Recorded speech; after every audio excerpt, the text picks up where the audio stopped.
जी। राधे राधे। मध्य प्रदेश से। महाराज श्री जी की कृपा से उनके नाम में प्रीति है और उनके नाम का प्रतिदिन जाप भी करता हूँ। अभी मैं विद्यार्थी जीवन में हूँ। मेरी आदत देर रात तक जागकर पढ़ने की है।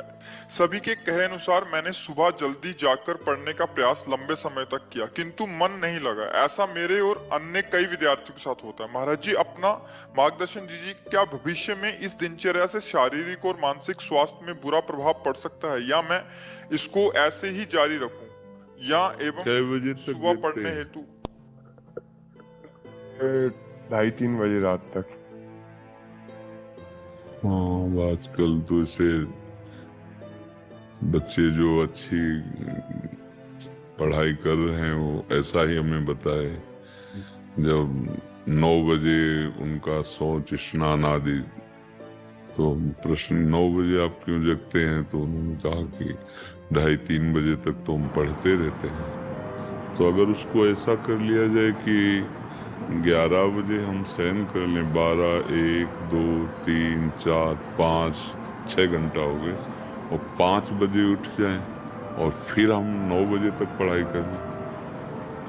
मान लो अगर 9 बजे आप जगते हैं तो शास्त्रीय पद्धति के खिलाफ हो गया ये दिनचर्या, और स्वास्थ्य के लिए भी ये ठीक नहीं रहेगा। क्योंकि जब ब्रह्म मुहूर्त 4 बजे से लेकर के और 6 बजे के बीच में अगर शयन किया जाता है तो ब्रह्मचर्य हानि की विशेष संभावना होती है, और आयु, श्री, कीर्ति, तेज, इन सब की हानि होती, क्योंकि जगत को प्रकाश देने वाले भगवान नारायण सूर्यदेव पधार रहे हैं, हम सैया पे सो रहे हैं। हमने तो गांव में भी देखा है कि 4 बजे कोलाहल शुरू हो जाता है, सब जग जाते हैं। तो अगर हमें अपने को सही मार्ग में लाना है, जैसे हम 9:15 बजे, एक बार किसी विद्यार्थी ने शौच स्नान 9:15 बजे, हम 9 बजे जगते हैं, वो विद्यार्थी ने बताया, हम 2:30 बजे तक पढ़ते हैं, तो इसी समय को बदल लिया जाए। महाराज जी, सुबह जल्दी उठा, लेकिन जैसा रात में मन लग रहा है वैसे सुबह नहीं लग पा रहा है। क्योंकि आपका अभ्यास नहीं है ना।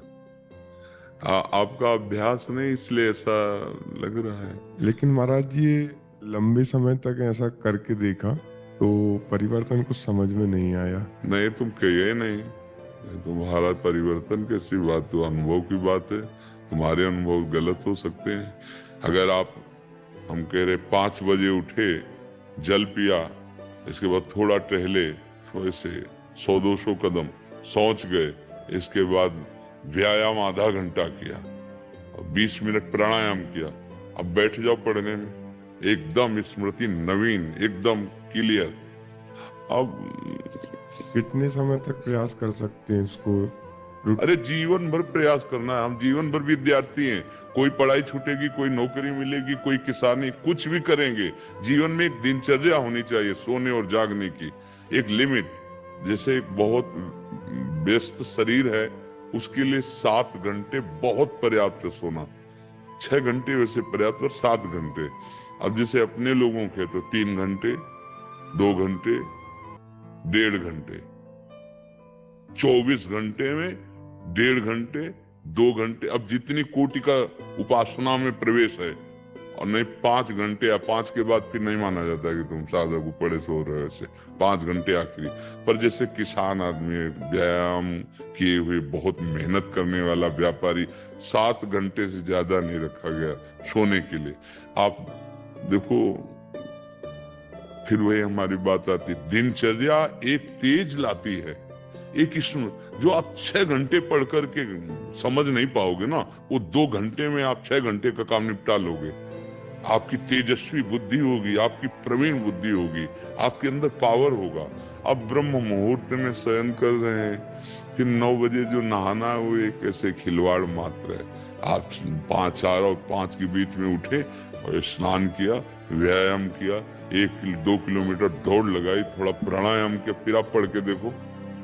पर अभ्यास, अच्छा सात्विक भोजन, कुछ दिन अभ्यास। अब जैसे अपने लोग हैं, 1.5 या 2 घंटे एकदम फ्रेश, क्योंकि बचपन से अभ्यास किया, पूरा जीवन हो गया। अब उसमें 1.5-2 घंटे में आती है कि नहीं आती, कई कई दिन हो जाते नींद नहीं आती। तो अभ्यास अगर किया जाए तो बहुत सुंदर दिनचर्या। हम तो कभी ये नहीं कह सकते कि सूर्य उदय हो रहा है आप शयन कर रहे हो, ये ठीक नहीं। कभी ऐसा हो जाए अचानक, वो बात अलग, लेकिन दिनचर्या ऐसी, आप 2:30 बजे तक जग रहे हैं, फिर इसके बाद आप, तो आपके स्वास्थ्य में भी फर्क पड़ेगा, आपकी बुद्धि में भी फर्क पड़ेगा, आपके तेज में भी फर्क पड़ेगा। आज हम बुद्धिमानी समझ रहे हैं धन कमाना केवल। आज हम, आप 2:30 बजे तक जग रहे हैं, फिर इसके बाद आप, तो आपके स्वास्थ्य में भी फर्क पड़ेगा, आपकी बुद्धि में भी फर्क पड़ेगा, आपके तेज में भी फर्क पड़ेगा। आज हम बुद्धिमानी समझ रहे हैं धन कमाना केवल भोगों को भोगना बुद्धिमानी समझ रहे हैं। यही बुद्धिमानी मानी जाती है। जैसे आके प्रश्नकर्ता ने प्रश्न किया था कि हम ऐसों को तो जो मांस खाते हैं, शराब भी पीते हैं और अपने मतलब टाइम से यही टाइम 11 बजे जगना, ऐसा खूब ऐश्वर्यवान है, खूब मौज मस्ती से रहे, उनकी कोई परेशानी नहीं है। ठीक है, इसे तुम सुख मौज मस्ती समझ रहे हो। कुछ दिनों बाद शरीर छूटेगा, इसके बाद क्या रह गया? हर चीज यहीं रह जाएगी। ना तो तुम्हारे पास जितेंद्रियता है, ना भगवान नाम है, ना सत्य है, ना धर्म है। बचा क्या? आए किस लिए थे? मानव जीवन केवल इसी के लिए।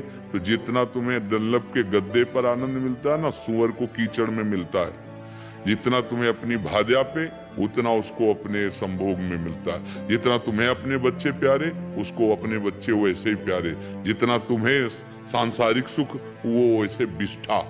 तुम्हें रबड़ी रसगुल्ला जैसे अच्छा लगता है, उसको बिष्ठा और ये सब अच्छे लगते हैं। अंतर क्या रह गया? पशु में हमारे में अंतर क्या रह गया इतना? हमारा जीवन आध्यात्मिक जीवन, हमारा जीवन भागवतिक जीवन, समाज सेवी जीवन, तेजस्वी जीवन, भगवत प्रिय जीवन। तो पीछे वाले में यही हमने चर्चा की है कि हम इतने पढ़े लिखे, इतने बलवान बुद्धिमान सब बन रहे हैं और जरा सी बात में भाई भाई को मार रहा है, जरा सी बात में बूढ़े माता पिता को मार रहे। ये बुद्धिमानी है, ये पढ़ाई लिखाई, ये डिग्रियां हैं। अरे विद्या विनयम ददाति। अपने माता पिता को भगवान समझकर उनकी आज्ञा, जो आज्ञा, ऐसा कितने बच्चे हैं जो अपने माता पिता के पैरों रोज छूते हैं। साक्षात भगवान घर में बैठे हुए हैं और उनको अवहेलना। ये पढ़ाई हमें तो नहीं समझ में आ रही, क्योंकि विद्या का प्रभाव होता है विनयम ददाति, विनयशील, संयमी, जितेंद्री, धैर्यवान। वो तो बातें समझ में नहीं आ रही। क्यों? अब आसुरी बुद्धि बढ़ रही है, जिसे कहते हैं राक्षसी बुद्धि। माँ नहीं मातु, पिता नहीं देवा। आसुरी बुद्धि बढ़ रही, खान पान गलत हो रहे हैं। अब बच्चा आए हो यहाँ इसलिए प्रश्न किया, इसलिए बता रहे कि अब कोई सुधर जाए तो सुधर जाए, नहीं तो आगे सुधरने के चांस ही नहीं रहेंगे। ऐसी बुद्धि बिगड़ती चली जा रही। शास्त्र आज्ञा करता है 11 बजे के पहले ही आहार हो जाना चाहिए। इसके बाद प्रातः ब्रह्म मुहूर्त के बाद, रात्रि में कोई निशाचर थोड़ी आहार विहार। पर अगर ये सब बातें तो फिर समझ में नहीं आती। अब बुद्धि कितनी रह गई? भोगो, खाओ पियो, मर जाओ, बस इतनी रह गई है। आप देखो ना, किसी प्रकार से धन आना चाहिए, वो इन किन प्रकार कैसे हो। बहुत पढ़े लिखे हैं, लेकिन सभ्यता, नम्रता, धर्म, सत्यता, पवित्रता एक लक्षण नहीं दिखाई दे रहे। सुंदरता दिखाई देगी, बनावटी बाहर की, पवित्रता नहीं होगी। बुद्धि है, विवेक नहीं है, बहुत डिग्री है, लेकिन विनय और सभ्यता का लोप हो चुका है। ऐसे माता पिता से बुजुर्गों से बात करते जैसे कोई पागल आदमी बात करता है। ऐसे अपने बुजुर्गों से ऐसी बात करो कि उनका हृदय लगे कि हमने खवा पिया के, पढ़ा लिखा के बड़ा किया। तो कम से कम वचन से तो मृदु बोला जा रहा है, व्यवहार तो मृदु बहुत ही कम हो गया। तो हमारी तो